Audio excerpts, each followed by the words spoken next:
میں اپنی heavy bike کو ہوا کے گھوڑے کی طرح اڑا رہا تھا۔ میرے پیچھے بیٹھی عالیہ آتے جاتے لوگوں کو آواز لگانے میں مشغول تھی۔ میں اس کی اس حرکت پر دل کھول کر کہے لگا رہا تھا۔ یہ بائک ابو نے مجھے پچھلے مہینے ہی دلوائی تھی۔ مجھے ہیوی بائک لینے کا بہت شوق تھا۔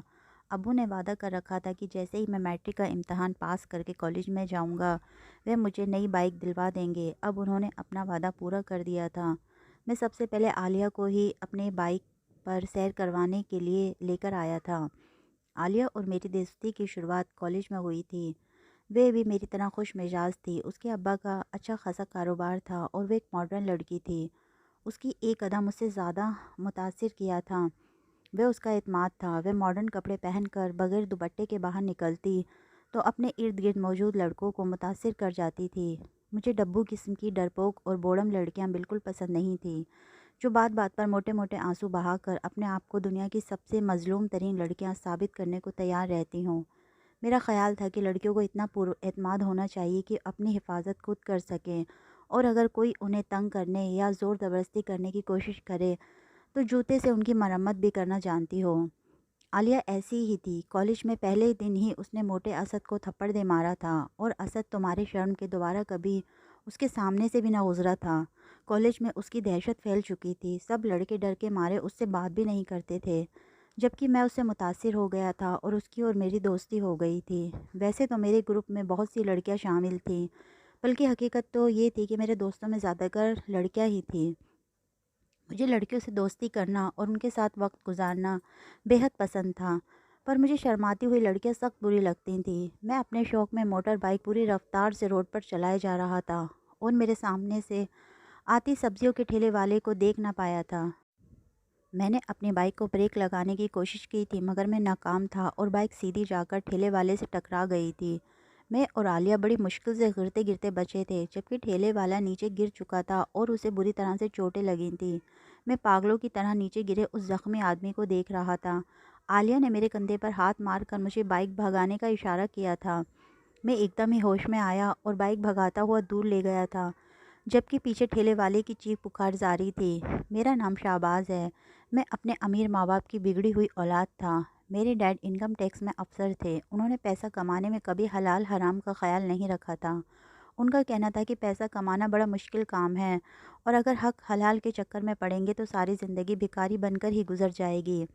میں گھر میں سب سے چھوٹا تھا۔ مجھ سے بڑے دو بھائی تھے۔ ایک بھائی جو باہر ملک پڑھنے گئے تھے تو وہیں کے ہو کر رہ گئے اور کبھی واپس لوٹ کر ہی نہیں آئے۔ انہوں نے وہیں شادی کر رکھی تھی اور ان کے دو پیارے انگریزوں جیسے بچے بھی تھے، جبکہ مجھ سے بڑے بھائی کو ابو نے حال میں ہی کاروبار سیٹ کروا کر دیا تھا۔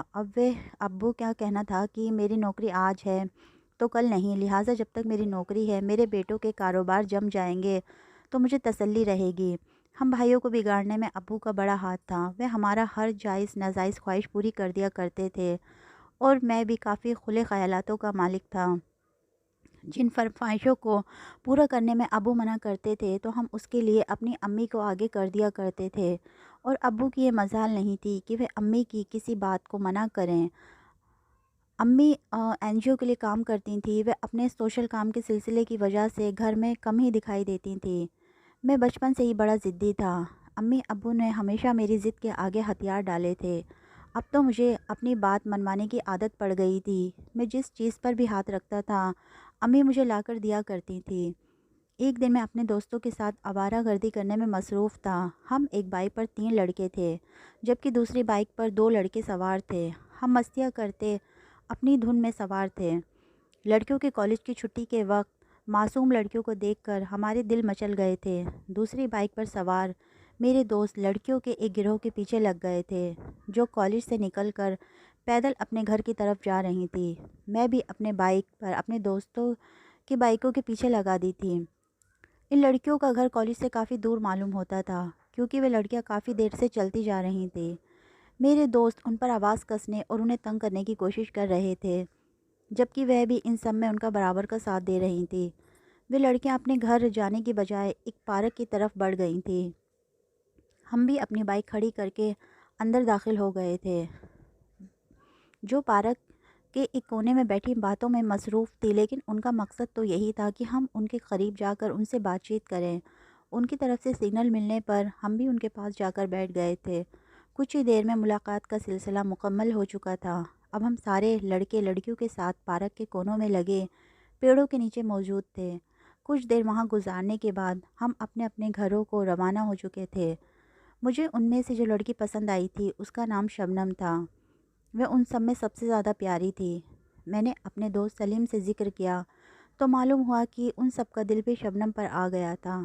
پہلے تو میں سن کر جلن کا شکار ہوا تھا، پھر میں نے خود کو تسلی دی کہ شبنم ان سب میں سے مجھ کو ہی پسند کرے گی۔ میں یہ سوچ کر مسکرا دیا تھا۔ اب تو مجھے اس کھیل میں زیادہ مزہ آنے والا تھا۔ میں اپنے دوستوں کے ساتھ لڑکیوں کے کالج کے باہر چھٹی کے انتظار میں کھڑا تھا۔ وہ 5 لڑکیوں ایک ساتھ آتی دکھائی دی تھیں۔ آج ان کی خاص تیاری دیکھ کر میرا دل بہت زیادہ خوش ہو گیا تھا۔ وہ اتنا تیار تھیں، ایسا معلوم ہوتا تھا کہ انہوں نے چھٹی سے کچھ وقت پہلے ہی اپنا میک اپ تازہ کیا تھا۔ آج ہم سب اپنی اپنی بائک پر موجود تھے۔ ہم نے انہیں اپنے ساتھ بیٹھنے کا اشارہ کیا تھا۔ میری نظریں شبنم پر ٹکی ہوئی تھیں، جبکہ میرے پیچھے لولین بیٹھی تھی اور شبنم سلیم کی بائک پر بیٹھ گئی تھی۔ میں انہیں لے کر ایک ہوٹل میں چلا آیا تھا۔ میں نے لولین سے کہا تھا کہ اگر وہ میری دوستی شبنم سے کروا دے گی تو میں اسے ایک اچھا موبائل فون تحفے میں دوں گا۔ میری پیشکش سن کر وہ بہت خوش ہو گئی تھی۔ اس نے شبنم سے بات کرنے کا وعدہ کر لیا تھا۔ میری شبنم کے ساتھ دوستی کو 2 سال گزر چکے تھے۔ میں نے اپنی محنت کے ساتھ اس سے دوستی کی تھی۔ میری اس سے دوستی کے بعد بھی کافی وقت تک سلیم اس کے پیچھے پڑا رہا تھا، پر میں نے تو کسی نہ کسی طرح اس کا دل جیت لیا تھا اور وہ سلیم کو دھوکہ دے کر میری ہو گئی تھی۔ سلیم غصے میں مجھے دھمکی بھی دے چکا تھا کہ وہ مجھے برباد کر دے گا، اور میں نے غصے میں دھکا دے کر اسے نیچے گرا دیا تھا۔ میں نے اپنی اور سلیم کی دوستی کی قربانی تو دے دی تھی، مگر میں نے شبنم کو نہیں چھوڑا تھا، اور آج 2 سال کے بعد بھی ہم اکٹھے تھے۔ ایسا نہیں تھا کہ شبنم کے لیے میں نے باقی لڑکیوں کو چھوڑ دیا تھا۔ ان 2 سالوں میں اور بھی بہت ساری لڑکیاں میری زندگی میں آئیں اور گئیں تھیں، مگر میرے دل کے کسی خاص خانے میں وہ جگہ برقرار رکھے ہوئے تھی۔ مجھے اس بات کی پرواہ نہیں تھی کہ میں اور لڑکیوں سے بھی دوستی رکھے ہوئے تھا۔ وہ کہتی تھی کہ مجھے یہ معلوم ہے کہ میں کسی اور کے لیے اسے نہیں چھوڑ سکتا تھا، اور مجھے اس کا یہ اعتماد ہی پسند تھا۔ وہ ڈنکے کی چوٹ پر بات کیا کرتی تھی اور سامنے والے کو اپنی حاضر جوابی سے چاروں کھانے چت کر دیتی تھی۔ مجھے لگتا تھا میں اس کے ساتھ زندگی گزارنے کے بارے میں سنجیدگی سے سوچ سکتا تھا۔ ابو نے میرا جیب خرچ اب کافی بڑھا دیا تھا۔ میں دل کھول کر شبنم پر پیسے خرچ کیا کرتا تھا اور وہ خوش ہو جاتی تھی۔ وہ ایک عام سے عزت دار گھرانے سے تعلق رکھتی تھی۔ اس کے والد کا اپنا کوئی چھوٹا سا کاروبار تھا جس سے بس گزارا ہو جایا کرتا تھا، جبکہ شبنم کو ایک اچھی زندگی گزارنے کا شوق تھا۔ تبھی تو وہ اب تک میرے ساتھ تھی۔ تم مجھ سے شادی کرو گی یا نہیں؟